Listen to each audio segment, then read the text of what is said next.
Assalamualaikum warahmatullahi wabarakatuh. Sekarang kita akan bahas kisi-kisi UM materi kelas 7. Konversi suhu. Nah, untuk konversi suhu kita akan membahas pada konversi Fahrenheit ke Celsius dan sebaliknya. Nah, dari Celsius ke Fahrenheit kita bisa menghitung menggunakan rumus 9/5 dikali TC ditambah 32. Contohnya seperti ini. Contohnya, kita akan mengubah dari suhu Celsius ke Fahrenheit. Diketahui suhu Celsius sebesar 40 derajat Celcius. Sedangkan yang ditanya adalah berapakah suhu tersebut dalam Fahrenheit, maka kita menggunakan rumus yang sudah tertera di atas bahwa TF akan sama dengan 9/5 TC atau dikali TC ditambah 32. Nah, ini Ibu kasih tanda kurung, artinya harus dikerjakan terlebih dahulu baru ditambah 32. Oke, kita tulis kembali 9/5 dikali 40 ditambah 32. Di sini kalian bisa 9 kali 40 baru bagi 5 atau 40 bagi 5 dikali 9. Oke, jadi ada dua cara, mana yang lebih mudah kalian anggap. Kalau Ibu lebih senang dibagi dulu. 40 bagi 5 sama dengan 8, maka 8 dikali 9 sama dengan 72, ditambah 32 sama dengan 104 derajat Celcius. Nah, berarti 40 derajat Celcius itu sama dengan 104 derajat Fahrenheit. Nah, sampai di sini bagaimana, sudah paham? Kalau belum, silakan diulangi kembali dari penjelasan awal Ibu. Oke? Ya. Kalau sudah, kita akan lanjut ke materi yang berikutnya. Kalor. Kalor diberikan simbol Q besar. Nah, bagaimana cara menghitung kalor? Kalor sama dengan M dikali C dikali delta T. M adalah massa, C adalah kalor jenis, dan delta T adalah perubahan suhu. Nah, sebagai contoh sebagai berikut.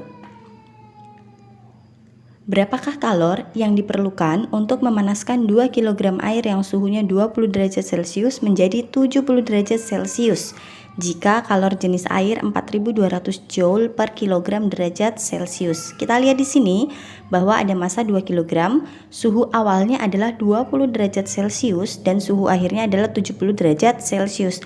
Berarti di sini terjadi perubahan suhu. Nah, perubahan suhu itu suhu akhir dikurangi suhu awal, yang berarti 70 dikurang 20. Nah, kita lihat sebelahnya, di situ ada rumus Q sama dengan MC delta T. Masukkan semua angka-angka yang sudah diketahui dalam soal.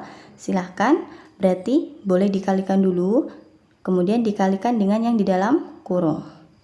2 dikali 4200 sama dengan 8400, 70 dikurang 20 sama dengan 50.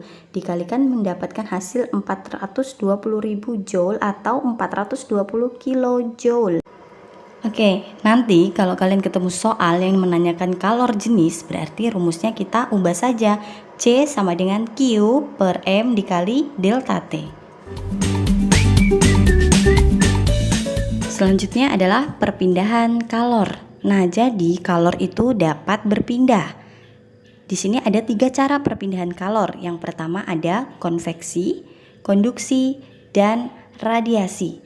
Dari gambar, coba kalian perhatikan apa perbedaan dari ketiganya. Silakan disimak ya. Kita lanjut lagi ke perubahan energi. Nah, di sini energi itu dapat berubah dari bentuk satu ke bentuk yang lain. Di sini ada beberapa contoh perubahan energi.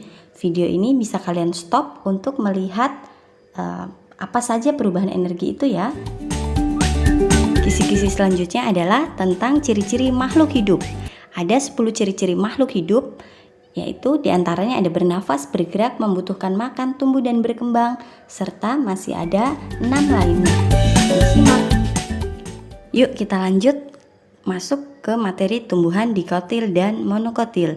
Di sini ada ciri-ciri yang dapat membedakan antara dikotil dan monokotil. Yang pertama, dikotil itu adalah tumbuhan berkeping 2, sedangkan monokotil adalah tumbuhan berkeping 1. Nah, dari bentuk daunnya, kalau yang dikotil itu menyirip atau menjari, sedangkan kalau monokotil itu daunnya sejajar atau melengkung. Kemudian pada batang itu terjadi perbedaan. Kalau monokotil, kambiumnya itu teratur membentuk lingkaran, sedangkan yang monokotil dia itu akan tersebar di permukaan batangnya. Dari bunganya pun berbeda dan dari akarnya. Nah, dari ciri-ciri ini coba kalian cari-cari contoh tumbuhan apa saja yang tergolong dalam dikotil dan monokotil. Nah, sama seperti penjelasan Ibu sebelumnya, untuk menghemat waktu kalian bisa stop video ini kemudian dibaca kembali kelima ciri-ciri dari dikotil dan monokotil. Ya, ini adalah proses fotosintesis. Fotosintesis adalah proses pembuatan makanan pada tumbuhan. Di stop dulu, kemudian dibaca kembali ya materinya. Selamat memahami. Nah, selanjutnya adalah tentang jaring-jaring makanan. Jadi, jaring-jaring makanan ini seperti bentuk piramida ya. Semakin ke atas itu semakin mengerucut. Oke, dari segitiga piramida ini, maka kita dapat menarik kesimpulan bahwa jika di bagian bawah atau tropik satunya semakin sedikit, maka semakin ke atas akan semakin sedikit pula. Contoh, jumlah tikus, jumlah belalang, dan jumlah ulat itu menurun, maka jumlah katak, ayam maupun elang juga akan semakin menurun, seperti itu. Selanjutnya kita akan membahas tentang simbiosis. Simbiosis yang pertama adalah simbiosis mutualisme, yaitu saling menguntungkan. Kemudian ada komensialisme, yang satu untung, yang satu tidak rugi dan tidak untung. Yang terakhir parasitisme, berarti yang satu rugi, yang satu untung. Yang terakhir kita akan bahas tentang organel-organel sel tumbuhan dan hewan. Yang membedakan antara tumbuhan dan hewan, lihat gambarnya. Kalau tumbuhan itu biasa digambarkan dengan persegi, sedangkan kalau sel hewan biasa digambarkan dengan lingkaran. Oke. Nah, di sini Ibu sudah menuliskan nama-nama bagian organel beserta fungsinya. Contoh, sentrosom berfungsi untuk pembelahan sel dan masih banyak lainnya. Oke, silakan seperti halnya yang tadi di stop dulu videonya. Kemudian bisa dicatat materinya dan dipelajari. Terima kasih, selamat belajar. Semoga ujiannya sukses. Yakin bisa belajar sungguh-sungguh, pasti hasilnya memuaskan. Semangat. Wassalamualaikum warahmatullahi wabarakatuh.